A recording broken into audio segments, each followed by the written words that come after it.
पिछली क्लास में बता दिया था, इंट्रोडक्शन दे दिया था रोमन एम्पायर का कि रोमन एम्पायर क्या होता है, कहाँ से कहाँ फैला हुआ था रोमन एम्पायर।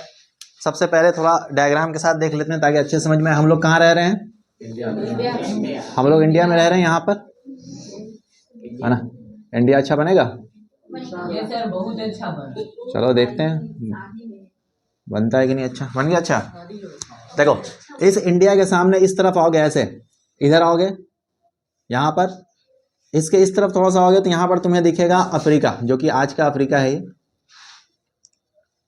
ठीक है, ये आज का अफ्रीका है,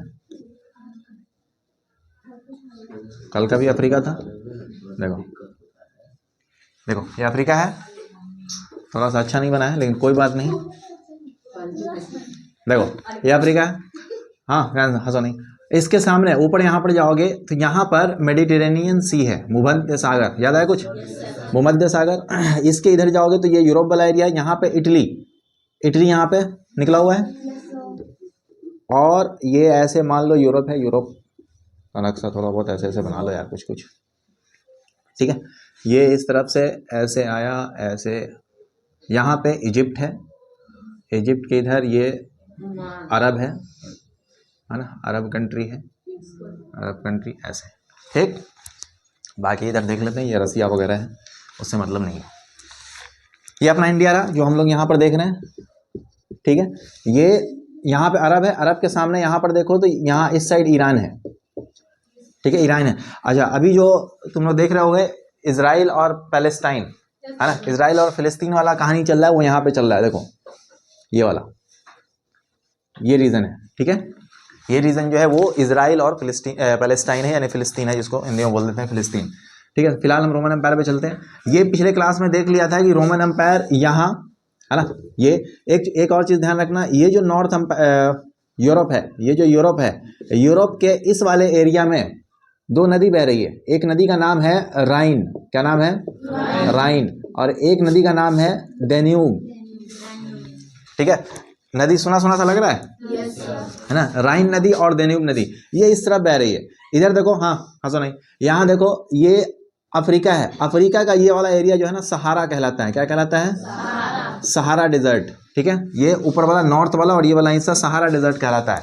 ये भी नाम सुना सुना होगा, ये भी नाम सुना सुना होगा, है ना, सहारा डेजर्ट। तो सहारा डेजर्ट जो है, ये सहारा डेजर्ट है। इधर देखोगे अगर तुम, यूरोप का ये वाला एरिया, ये राइन नदी, डेन्यूब नदी, इधर सहारा, इधर ईरान। ईरान में यहाँ पर एक तुम्हें दिखेगा कैस्पियन सी, ये पहली बार सुन रहे होगे, कैस्पियन सी, कैस्पियन सागर। ये यहाँ पर सागर है, कौन सा? कैस्पियन सागर। कौन सा सागर है? कैस्पियन सागर है। इस कैस्पियन सागर से ध्यान से, ये ईरान जो है, ये कैस्पियन सी से यहाँ से इधर इस तरफ अरब वाले साइड तक यहाँ तक फैला हुआ है। इतनी बात समझ में आई? तो सबका लोकेशन समझ में आ गया। यूरोप में देखोगे इधर राइन और इधर डेन्यूब, इधर राइन और इधर डेन्यूब, ये नदी है। इस नदी के आसपास से, यहाँ से नीचे की तरफ से, हालांकि ऊपर भी है नदी, बीचों बीच में है, यहाँ पर लिख दिया ऊपर नाम इसका, लेकिन इस नदी का नाम यहाँ है। और यहाँ से ये रोमन एम्पायर नीचे की तरफ। मेन असल में रोमन शहर कहाँ पर है? रोम कहाँ है? इटली में। और ये हमारा मेडिटेरेनियन सी है। कौन सा सी है ये? मेडिटेरेनियन सी, यानी जिसको हम हिंदी में बोलते हैं भूमध्य सागर। भूमध्य सागर, सहारा के ऊपर, यानी सहारा का। अब देखो, इस चैप्टर का नाम है रोमन एम्पायर इन 3 कंट्री या एम्पायर इन 3 कंटिनेंट। कैसे? ये यूरोप में है, देखो ये यूरोप में है। इधर देखो अफ्रीका, ये यूरोप एक कॉन्टिनेंट है, अफ्रीका एक कॉन्टिनेंट है। अफ्रीका कॉन्टिनेंट का ये ऊपर वाला नॉर्थ वाला हिस्सा, सहारा वाला हिस्सा। और साथ में इधर देखो वेस्ट एशिया। एशिया तो ये पूरा है, एशिया इधर ये पूरा है, ये पूरा एशिया है, इधर भी एशिया है। लेकिन एशिया का वेस्ट वाला, पश्चिम वाला हिस्सा जो है, ये एशिया का पश्चिम वाला हिस्सा जो है, ये 3, यूरोप, एशिया और अफ्रीका, ये तीनों में ये पूरा कब्जा करके रखा हुआ है कि नहीं, फैला हुआ है कि नहीं, रोमन एम्पायर। तो इस रोमन एम्पायर के बारे में ही हमें पढ़ना है, ये रोमन एम्पायर कहाँ से आया। अब किसी भी चीज के बारे में अगर तुम देखोगे, किसी भी चीज के बारे में अगर तुम्हें पढ़ना है, सपोज करो इस रोमन एम्पायर के बारे में हमें पता कैसे चला। फॉर एग्जाम्पल सपोज करो कि ये बहुत पहले का डायनेस्टी है, ये एम्पायर है, लेकिन इसके बारे में मुझे पता कैसे चला। तो पता चलने के लिए कुछ ना कुछ तो लिखा हुआ होगा, कहीं ना कहीं कुछ मिला होगा। ऐसा क्या मिला, क्या दिखा वहां पर कि जो हम पता लगाएं कि भाई ये 3 कॉन्टिनेंट में फैला हुआ है। तो देखो किसी भी चीज़ के बारे में पता लगाने के लिए 3 चीज़ का होना ज़रूरी है। 3 चीज़ का होना ज़रूरी, एक या तो कुछ लिखा हुआ मिल जाए, या तो कुछ लिखा हुआ मिल जाए जिसको हम टेक्स्ट बोलते हैं, या फिर कुछ दस्तावेज हो, किसी के घर का ज़मीन का कुछ दस्तावेज हो, कागजात हो, या फिर किसी का लिखा पढ़ी का कुछ हो, या कोई एग्रीमेंट हो, उसको डॉक्यूमेंट्स बोलते हैं। एक तो टेक्स्ट हो गया जो लिखा हुआ है, मान लो हिस्ट्री का बुक लिखा हुआ है, उसके बारे में कहीं पे कोई लिख दिया कि इतने इतने लोग थे, ऐसे ऐसे थे, वहाँ का कंडीशन ऐसा था, वहाँ का सिस्टम ऐसा था, वो टेक्स्ट कहलाता है। एक होता है डॉक्यूमेंट, किसी के घर का नक्शा हो गया, किसी के खुद का ही कोई एग्रीमेंट हो गया। थर्ड चीज़ होता है कि खुदाई किया और वहाँ से कुछ निकला और उसको देखकर हम अंदाज़ा लगाएं कि ऐसा नहीं ऐसा रहा होगा, ये डब्बा मिला इसका मतलब इसकी वजह से ये रहा होगा, ये चीज़ मिला इसका मतलब इसकी वजह से ये रहा होगा। तो एक 3 चीज़ हो गया। तो रोमन एम्पायर को खोजने का, यानी रोमन एम्पायर के बारे में अगर पता करना है तो ये 3 चीज़ मेन इंपॉर्टेंट है। कौन कौन? टेक्स्ट, डॉक्यूमेंट, दस्तावेज, है ना। उसके बाद एक इंस्क्रिप्शंस बोल लो, यानी जो खुदाई करके निकला है, आर्कियोलॉजिकल सर्वे ऑफ इंडिया जो करता है हमारे यहाँ इंडिया में, वैसे ही वहाँ भी पूरे दुनिया का भी कोई रहा होगा, तो जो उसको खोद कर निकाले। तो 3 चीज़ से हमें पता चला। कौन कौन से? एक है हमारा कौन? टेक्स्ट। हमें पता किससे किससे चल रहा है? टेक्स्ट से। यानी टेक्स्ट में कौन कौन आएगा? हिस्ट्री की बुक, जो उस टाइम के हिस्टोरियन थे वो लिखे होंगे उसके बारे में। फॉर एग्जाम्पल आज इतने सारे बैल हैं, इसके बारे में अगर कुछ लिखना है स्टोरी, तो हिस्ट्री आज का हिस्टोरियन लिख देगा उसके बारे में कि हाँ इतने सारे बैल थे, क्लास में बैठ कर पढ़ते थे, क्लास में बहुत हल्ला करते थे, वगैरह वगैरह। वैसे ही इस पूरे स्टोरी के बारे में, इस पूरे कहानी के बारे में उस टाइम के हिस्टोरियन लिखे होंगे। अब एक चीज़ तो पता चल गया कि अगर टेक्स्ट से हमें मिल रहा है तो इसका मतलब लिखना पढ़ना जानते थे ये लोग। अगर टेक्स्ट से हमें पता चल रहा है, हिस्ट्री से पता चल रहा है कि भाई हाँ इसके बारे में हमें बुक मिल रही है, वहाँ की हिस्ट्री मिल रही है, रोमन हिस्ट्री मिल रही है, ये यूरोपियन हिस्ट्री मिल रही है, तो इसका मतलब इस एरिया में जो लोग भी थे वो पढ़ना लिखना जानते थे। कितना पढ़ना लिखना जानते थे वो आगे देखेंगे, लेकिन इतना तो पता चल गया कि हाँ पढ़ना लिखना जानते थे। सेकेंड है डॉक्यूमेंट, दस्तावेज, यानी कुल मिला के वहाँ पे दस्तावेज भी होता था, डॉक्यूमेंट होता था। मान लो कोई अपने घर की ज़मीन का दस्तावेज रखे हुआ है, कोई एग्रीमेंट किया कि हाँ आज के बाद हम क्लास में हल्ला नहीं करेंगे, कोई एग्रीमेंट कर लिया कि हाँ आज के बाद इसको कोई पीटेगा नहीं, ठीक है, कोई आपस में मारेगा नहीं, कोई हल्ला नहीं करेगा, है ना, कोई बैल है तो कोई गधा की आवाज़ नहीं निकालेगा, इस तरह का एग्रीमेंट हो सकता है ना। तो मान लो इस तरह का एग्रीमेंट किया होगा, इसको बोलते हैं दस्तावेज। नेक्स्ट है कि सपोज करो कुछ नहीं मिला, तीसरा चीज़ वो खुदाई करके, जैसे मटेरियल रिमेंस बोल सकते हैं उसको, मटेरियल रिमेंस मतलब बचा खुचा मटेरियल, है ना। रिमेंस का मतलब बचा खुचा, मटेरियल का मतलब मटेरियल बचा खुचा मटेरियल जो होगा, उससे भी बचा खुचा मटेरियल कहाँ मिलेगा? जो दबा हुआ होगा उसको, उसकी खुदाई करेंगे, उससे जब निकलेगा तो उससे हमें पता लग सकता है कि क्या, तो ये तीनों चीज़ टेक्स्ट, डॉक्यूमेंट, मटेरियल रिमेंस, जो बचा खुचा मटेरियल है, दस्तावेज है, और जो टेक्स्ट है यानी जो हिस्ट्री वगैरह, इतिहास की बुक वगैरह जो उस टाइम इतिहास लिखा गया है, उससे हमें पता चलता है कि यहाँ पे ये रोमन एम्पायर यूरोप में भी था, इधर वेस्ट एशिया में भी था, सहारा में भी था। ये कहानी से हमें पता चलता है। बाकी और चीज़ डॉक्यूमेंट और मटेरियल रिमेंस से हमें और डिफरेंट चीज़ पता चलेगा।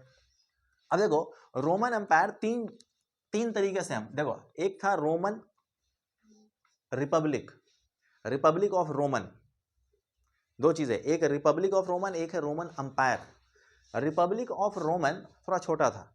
रिपब्लिक जब बोलते हैं तो वो जैसे अभी हम बोलते हैं ना रिपब्लिक ऑफ इंडिया, सुने हो कभी? पासपोर्ट पे लिखा होता है रिपब्लिक ऑफ इंडिया, तो इसका मतलब ये हुआ, हालांकि आज के दौर में रिपब्लिक का मतलब कुछ और है, लेकिन उस टाइम रिपब्लिक का मतलब है अंपायर। और रिपब्लिक को अगर हम क्या बोलते हैं, कंपेयर करें, तो अंपायर और रिपब्लिक में फ़र्क ये होता है कि रिपब्लिक का मतलब छोटा मोटा और अंपायर का मतलब बहुत बड़ा एरिया, ठीक है, और बहुत बड़ा ऑर्गेनाइजेशन, बहुत बड़ा उसका एडमिनिस्ट्रेशन करने का तरीका। देखो तो पहले ये रिपब्लिक था, हमें उसके बारे में नहीं पढ़ना है। यूरोप के बारे में क्या बोलते हैं, रोमन एम्पायर के रिपब्लिक के बारे में हमें नहीं पढ़ना है, तो उसके बारे में बिल्कुल बात नहीं करेंगे, ठीक है। डायरेक्ट हम आएंगे रोमन एम्पायर पे। थोड़ा सा बता ही देता हूँ कि रोमन रिपब्लिक क्या था। रोमन रिपब्लिक का मतलब था पहले कि जैसे नेता वेता लोग जो क्या होगा, नेता लोग जो है वो जैसे आज के नेता लोग जैसे रूल करते हैं ना किसी एरिया पे, वैसे उस टाइम नेता लोग रूल करते थे। उस नेता का नाम होता था सीनेट। तो पूरा कंट्रोल सीनेट, वो नेता मान लो, हाँ सीनेट बोलते थे, सीनेटर्स बोलते हैं आज अमेरिका में, तो सीनेट नाम से जाना जाता था। सीनेट लोग पूरा रूल करते थे, वो रिपब्लिक का टाइम था। लेकिन जैसे जैसे सीनेट का पावर हटता गया और रोमन अंपायर बनता गया, यानी जैसे जैसे ये पूरा एरिया कब्जा करते हुए बड़ा सा एरिया बनता गया, तो उसमें एडमिनिस्ट्रेशन में भी एक चेंज आया। रिपब्लिक से जैसे जैसे अंपायर की तरफ आता गया वैसे वैसे सीनेट से हटकर राजा की तरफ आता गया। उस राजा को उस टाइम शासक बोलते थे, इम्पेरर, है ना, इम्पेरर बोला जाता था, शासक। तो खैर वो बाद में बात करेंगे, असल में उसकी बात ही नहीं करेंगे, है ना। रोमन अंपायर की डायरेक्ट बात करेंगे, रोमन रिपब्लिक की बात नहीं करेंगे। फिलहाल अगर हम देखें तो रोमन अंपायर को दो हिस्से में बांट सकते हैं। रोमन अंपायर को दो हिस्से में बांट सकते हैं, एक अर्ली रोमन अंपायर और एक रोमन अंपायर को हम दो हिस्से में बांट सकते हैं। कौन कौन? Early Roman umpire, early Roman umpire, और दूसरा लेट रोमन अंपायर। क्या मतलब है इसका?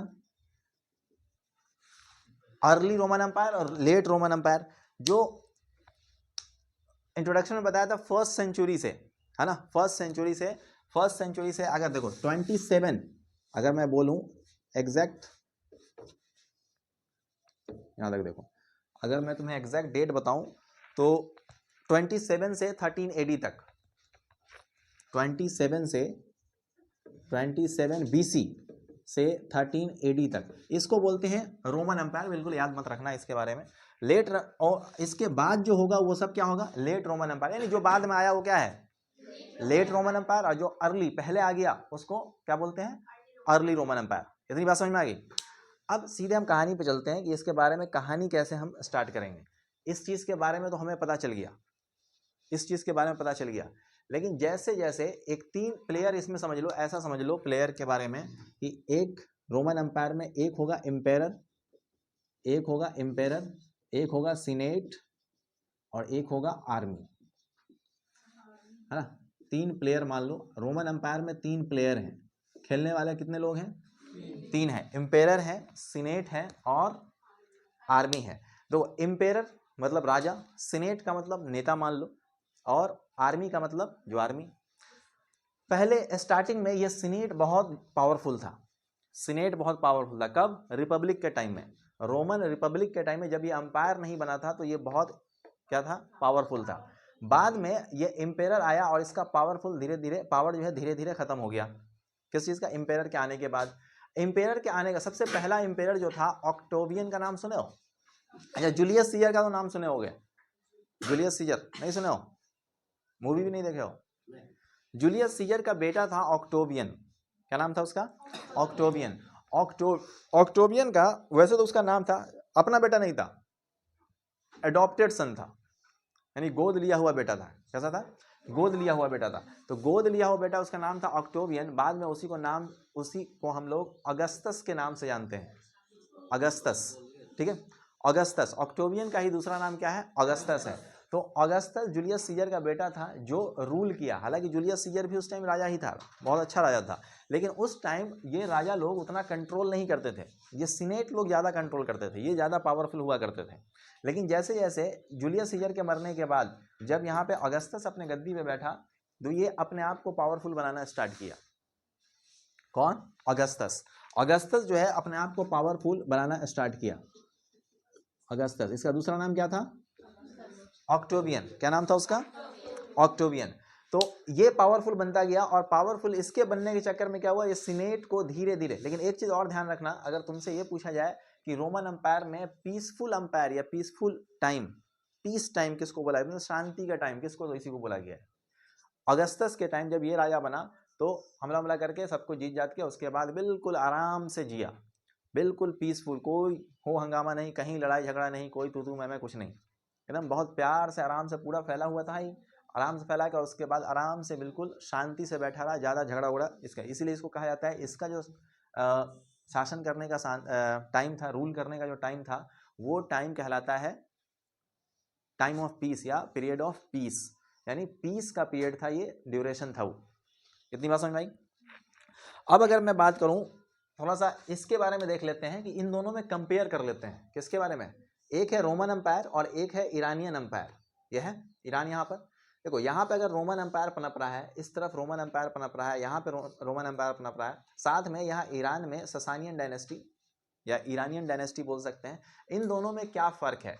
तो सबसे बड़ा फ़र्क जो है वो फ़र्क ये है कि ईरान, देखो ईरानियन डायनेस्टी जो है सिर्फ इस एरिया में फैला हुआ है, सिर्फ इसी एरिया में फैला हुआ है, ठीक है।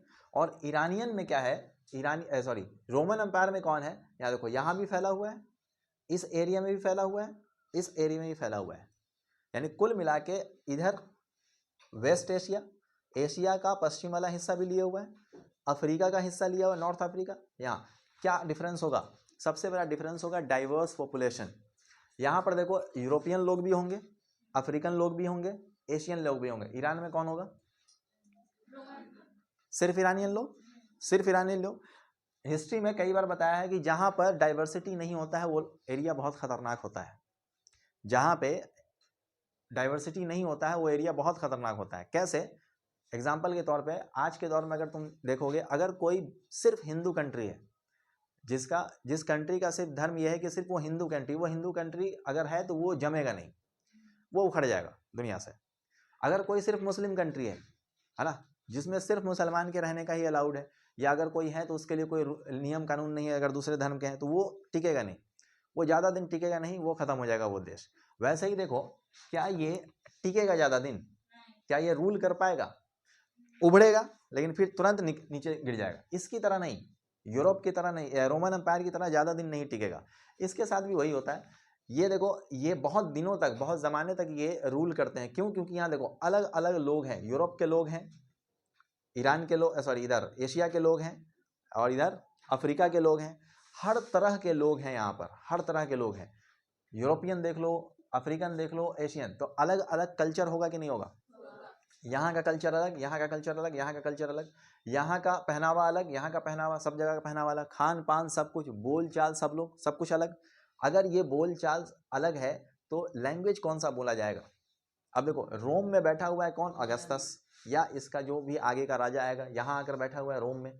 रोम में अगर आकर बैठा हुआ है तो ये बताओ, ये कंट्रोल करेगा इसको, इसको, इसको, हर जगह कंट्रोल करेगा कि नहीं करेगा। लेकिन यहाँ पर बोली कुछ और बोली जा रही है, यहाँ पर बोली कुछ और बोली जा रही है, यहाँ पर कुछ और बोली बोली जा रही है। अब कौन सी बोली में सारा काम होगा, एडमिनिस्ट्रेटिव। यानी अगर मान लो कि मैं कोई ऑफिशियल काम कर रहा हूँ, तो ऑफिशियल काम कर रहा हूँ अगर, तो कौन सा काम होगा। अगर मैं ऑफिशियल काम कर रहा हूँ कोई चीज़, तो कौन सा काम इसमें लिया जाएगा, कोई बताएगा।